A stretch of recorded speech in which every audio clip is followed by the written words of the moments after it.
up, the political firestorm that won't go away. Are you still talking about Jeffrey Epstein?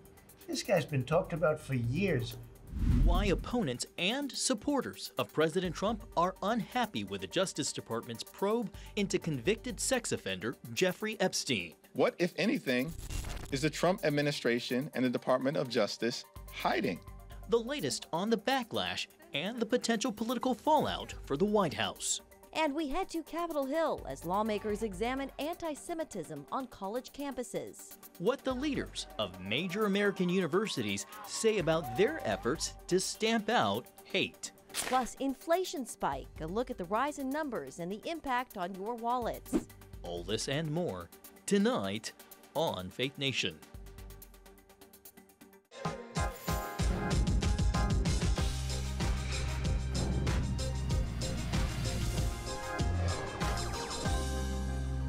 Potential danger zone? An open rift between Republicans while President Trump's approval rating sinks to new lows. Good evening from Washington. I'm John Jessup. And good evening, I'm Jenna Browder. The Trump administration on damage control over the so-called Epstein files, the firestorm within the MAGA movement, fueled by the DOJ and FBI's decision to wrap up their investigation without releasing more information about the files. Washington correspondent Caitlin Burke joins us now. Caitlin, why is this causing such an uproar among Trump supporters? John, Jenna, there have been conspiracy theories circling about Jeffrey Epstein since he was found dead in his jail cell while awaiting trial for federal sex trafficking charges back in 2019. His death an apparent suicide. Many top voices in the MAGA movement and even in the Trump administration have alleged that if the government were to release its files on the case, there would be evidence of a deep state controlling the government and protecting prominent Americans who were involved in criminal activity. FBI Director Kash Patel was among those voices, and after taking office, part of the team leading the investigation into the files. Now he and Attorney General Pam Bondi say the investigation is complete.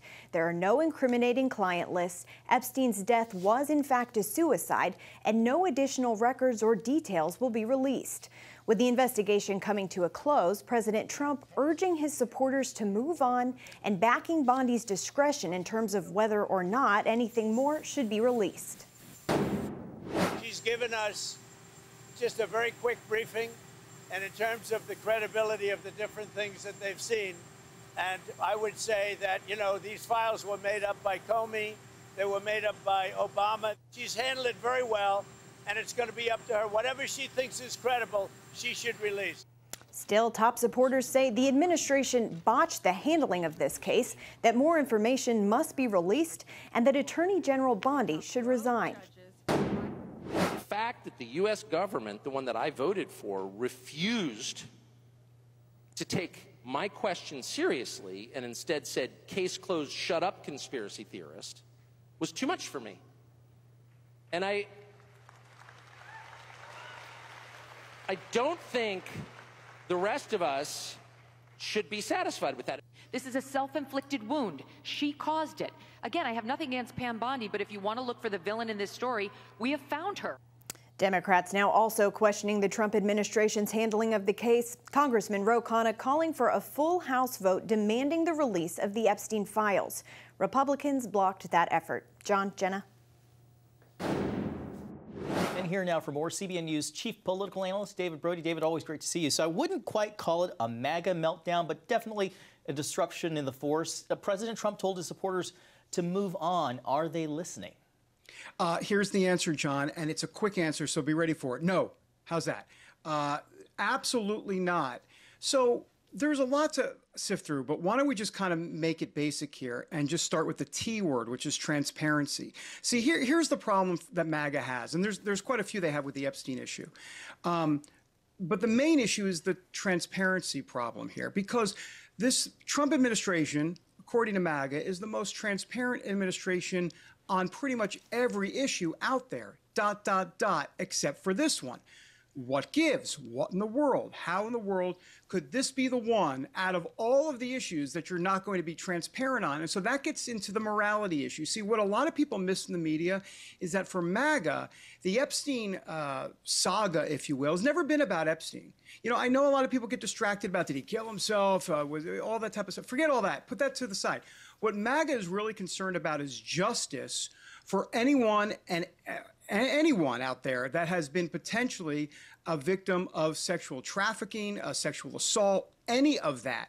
And so they want to see justice, and they want a perp walk. They want these perpetrators and the names out there, once again, alleged names, court of justice, who the heck knows, but they want to see movement. So there's a morality behind this rather than some sort of tinfoil conspiracy stuff. And I think that's what the media misses most of all. But the bottom line is, they're not going away anytime soon. Yeah, Attorney General Pam Bondi is getting a lot of backlash. She and FBI, Kash Patel, Dan Bongino, they all suggested there was more to the Epstein files. Bondi's being accused of really overselling and under-delivering. President Trump, you know, he also alluded to it during the 2024 campaign. David, in some ways, is the uproar really a result of their own making? Oh, there's no doubt about that. I mean, first of all, let's start with Pam Bondi. You're right, Jenna. She oversold the whole thing. It's kind of like saying, how do I say this? It's kind of like, you know, you're saying, hey, come to this movie premiere and George Clooney's going to be there. Instead, Dom DeLuise shows up, you know, someone in 1974, some B actor. In other words, there was no there, even though they promised George Clooney. And MAGA's like, well, wait a minute, George Clooney never showed up. So they're frustrated, and Pam Bondi rolled it out way too soon, and she was careless with her words. And there's another problem here. Yeah, is she MAGA? Sure. Is she Matt Gaetz level MAGA? No. She's MAGA light. Dan Bongino, Kash Patel, on the other hand, that's different. They're solid MAGA. And clearly, both of them, or at least Bongino, seems to have issues with how Pam Bondi did this. So that's why Pam Bondi is the one in trouble, not so much Dan Bongino and Kash Patel. And as for President Trump, I think he made a mistake here when he said, is this really what we're still talking about, Epstein? Because for MAGA, remember, this isn't about Epstein and whether or not he killed himself. You know, Trump is talking about, we're still talking about a guy that like never dies. It's never been about that for MAGA. It's been about transparency, about the deep state. They believe that they don't trust the federal government. And for President Trump to say, let's move on, well, that's the last thing MAGA wants to hear because they want answers. David, you just hinted at the rupture there, even between Dan Bongino and Pam Bondi. He's threatening to walk. Does this have the potential more broadly to fracture the strong support and unity among Trump's base? So here's the way I see it. I think this has a potential to fracture the base, but here's the key, and here's the key mathematical equation, if you will. 5 to 10% roughly of MAGA this is their line in the sand. This is not, you know, 90% of MAGA, 80, 70, 60, 50. It's nothing like that. This is not an even split as it relates to MAGA being frustrated on the Epstein stuff. I mean, they understand that Trump has delivered time and time again on promise after promise. And overall, writ large, they're just fine with what President Trump is doing. They're happy with the agenda. Very, very happy. But for that 5 to 10% who have made Epstein the signature issue, yeah, that's going to fracture them. Now, could 5 to 10% of MAGA hurt the base at the polls in certain districts? It could. But we'll have to wait and see about how the math plays out for the midterms in 2026. And David, let's shift gears here a little bit. A new Harvard CAPS Harris poll shows the majority of Americans seemingly support much of the president's agenda, like lowering prescription drug prices, deporting illegal immigrants who've committed crimes. You know, other polls show lower approval for the president. Your thoughts there on the divide, David? The approval rating for President Trump has never been great, whether it was in his first term or this second term. And obviously when he was out of office, either way, they didn't measure it as much, but when they did, it wasn't great as well. So you put it all together, and I don't put much stock in his approval number because I think it kind of fluctuates with the wind. You know, you get some victories, it goes up. You get some losses, it goes down, but it never gets above 50%, if you notice. Part of it is because of the skewing and the methodology of the poll, but the other part of it is you have a media that's basically saying Trump, once again, orange man bad, like we've had for a while. So when you have those two factors at play, it's very hard to get over the 50% threshold, and it could give a misinterpretation of just how popular he is out there. David, according to that same Harvard Caps Harris poll, the Democratic Party's approval rating has also fallen, now just at 40%. What's your take on why that is? They're out of touch with the American voter. And when I say the American voter, let me be clear. Kind of like the common sense voter who, yeah, shows up, but doesn't really pay attention to much, but knows that there are two genders, that knows that, yeah, maybe you shouldn't come here illegally, and there should be border control. You know, that type of basic common sense voter, they're out of touch completely with that voter. So they're running around in the wilderness. They need a Moses, if you will, to use a biblical expression, and they don't have one right now. So they're leaderless in the wilderness, trying to figure it out. And I got to tell you, until 2026, post-2026 comes and they start to have a field that's going to shape up and run for president, whether it be a Gavin Newsom or someone, then we might start to see some leadership and some cohesiveness. But until then, I think they're running around in the wilderness, and there's just I don't know, not much manna out there. All right, CBN News Chief Political Analyst David Brody. Thank you, David. You got it. Thanks, guys. Well, if you're a regular viewer of CBN News, you know that we've reported on the growth of anti-Semitism in higher education since Israel's war with Hamas after the October 7th attacks. Today, that topic brought a number of university leaders to the U.S. Capitol right here in Washington. Capitol Hill correspondent Michelle London was following the hearing throughout the day and joins us now from the Hill. London. Well, Jenna, faculty presidents and chancellors from 4 universities, including Georgetown and California, Berkeley, were here on the Hill today facing a line of questions, including why students of foreign influence are making college campuses across the U.S. less safe. Pennsylvania Representative Glenn Thomas listed examples of the harassment reported by Jewish students to Georgetown's interim president, Robert Groves. Are you aware that in 2024, flyers designed to mimic eviction notices were placed on Jewish students' dormitory doors on your campus, falsely accusing Israel of genocide and ethnic cleansing? I am aware of that. Groves responded that staffers immediately removed those notices, followed by disciplinary action against the perpetrator. So obviously this violates the Georgetown policy. This was abhorrent. For the students who saw this and were hurt by this, we apologize as a university. I want to begin by discussing the heinous scourge of anti-Semitism on your watch as chancellor at CUNY.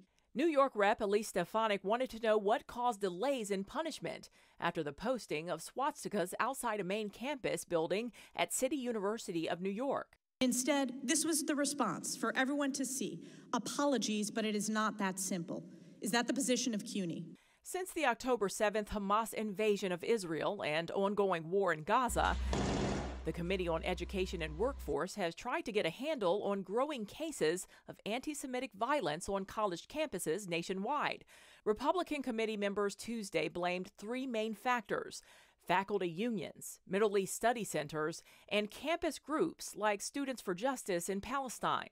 Over 100 new chapters have been established in an effort to bring anti-Semitism into the classrooms.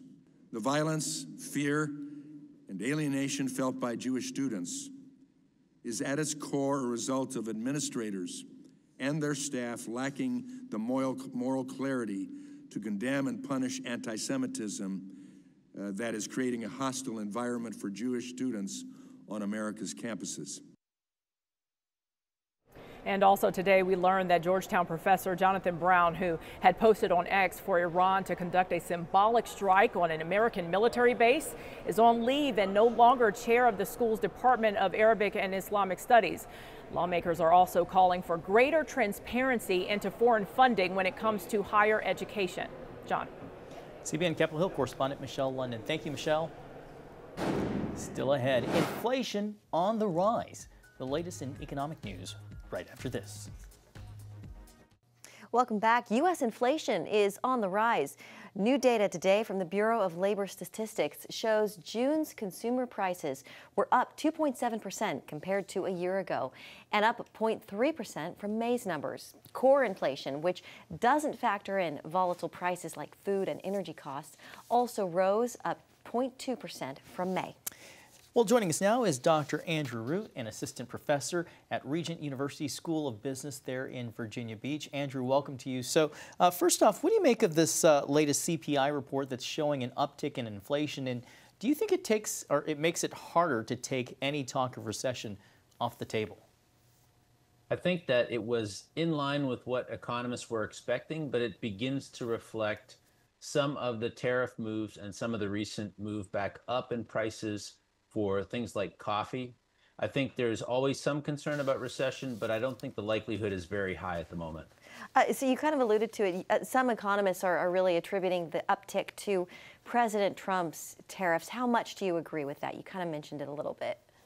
It's true at the margin. It's a tenth, maybe 2/10 of what we're seeing, but it's not the main driver. The main driver continues to be things like home prices or lodging expenses and other items in the food and energy basket that leak through to the main CPI. It's not really tariffs in the main. So the consumer price index is an average. Might we also see any major price increases in things that people usually buy, like groceries or going to the gas station? Yeah, absolutely. The economists are famous for excluding things that people care about. And the things that people care about will be coffee prices, which have started to rise and may be a function of what's happening with the tariffs in Brazil. Eggs have started to rise again, and things that are persistently, stubbornly high, like lodging, are expected to stay high for some time until we can see more activity on the building front. Do you see this trend continuing? Do you think we'll continue to see more and more upticks, Andrew? I don't think we'll see many more upticks. I think this is the upward end of the recent range. I think we'll actually start to see inflation come down a little bit through the course of the summer and the fall. I don't think the Federal Reserve will move interest rates, but I don't think we'll see any upticks from this current level.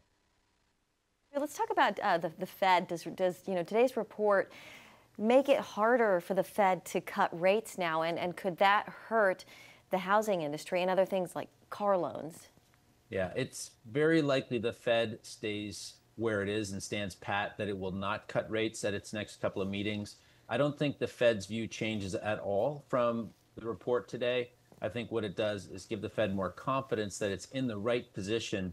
Even though the president would like rates to go down, I think the Fed is going to hold rates where they are, at least through the summer. I want to ask you in the few seconds that we have left and return to the question of tariffs. You said that you think that we're on the tail end of the inflation going up, but the tariff war has been extended at least until August. Might we see that actually coming back and playing an effect again? Possibly, but I think the baseline level of tariffs coming into the numbers has reached its normalized level. So we will see some tariff headlines, and it's difficult to say on a day-to-day basis which country will be targeted, but the level of tariffs in terms of how it's affecting customs duties, receipts coming into the U.S. and how that flows through the consumer, I think we're at a normalized level at the moment. All right, we're going to have to leave it right there. Dr. Andrew Root with Regent University School of Business, thank you so much for your time. Thank you. Well, as the war in Gaza continues, Israeli airstrikes aim for a new target to the north. More from the Middle East when Faith Nation returns.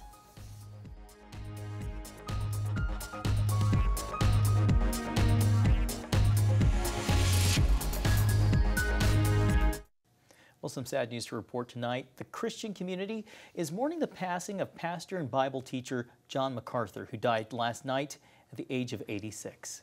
The longtime leader of Los Angeles Grace Community Church focused on expository preaching and is being heralded by many ministry leaders as a giant in the pulpit. He's also known for his MacArthur Study Bible and Grace to You radio ministry. In recent days, MacArthur had been hospitalized with pneumonia. An update to a story we brought you yesterday. An 11th hour appeals court decision has blocked the Trump administration from revoking temporary protected status for thousands of Afghan refugees. TPS was granted to some Afghans after the U.S. military withdrawal in 2021. Among them, Christians fleeing persecution. But human rights groups say the threat of religious persecution under the Taliban there remains high. The appeals court decision blocks deportations for a week, allowing time for a lawsuit against the Trump administration to work its way through the courts. Turning now to Israel, the IDF has launched airstrikes in Syria. They're trying to protect the Druze ethno-religious population there. And those strikes come as Israeli forces are making gains against Hamas in Gaza. CBN's Chuck Holton brings us the story from Jerusalem. In Syria, one of the deadliest tribal clashes in years is unfolding in the southern province of Sueda. More than 30 are confirmed dead and nearly 100 injured, according to Syria's interior ministry. But independent monitors say the toll is far higher, at least 100 killed, including children, women, and 14 regime troops after government forces reportedly joined Sunni Bedouin fighters in attacks against the Druze. We had more than 60 injured people come to Israel hospital. The injuries ranged from mild to moderate to severe, and we also had 8 deaths. Israel has responded with airstrikes on HTS positions near the border, meant to prevent jihadist gains and protect local Druze villages. Meanwhile, in Gaza, Israeli troops are still locked in combat with Hamas in Gaza City. The IDF says it's uncovered more tunnels and eliminated multiple commanders, but sustained the loss of 3 more IDF troops in combat operations overnight. And in central Israel, rebuilding has begun. In Bat Yam, south of Tel Aviv, crews are demolishing buildings destroyed by Iranian missiles during the 12-day war. Tomorrow we'll be here, a lot of new buildings. We're going to demolish 20 buildings, but we're going to build them better, stronger, and there will be much more Israeli families running around here, and that will be the best answer to our enemies. From Jerusalem, I'm Chuck Holton for CBN News. Thank you, Chuck. And still ahead, a nonprofit helping 4-legged victims in the Texas floods. Next on Faith Nation.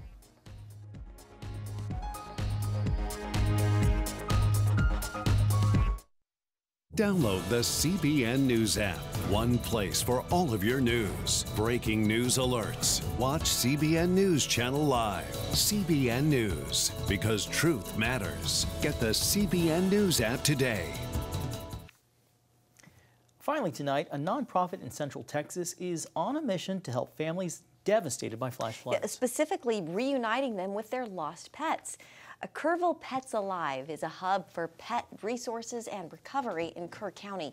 Volunteers pick up lost pets and doctor them up while they work to find their owners, often delivering pets to their families along with a whole stash of food and supplies. The organization says it has received an outpouring of donations since the deadly storms hit Central Texas. You know, with all the unimaginable loss, I'm sure those creatures of comfort bring so much, just that comfort to those who lost so much. Yeah, it's so nice to see that for those families who've lost so much. Thank you so much for watching. Have a great night.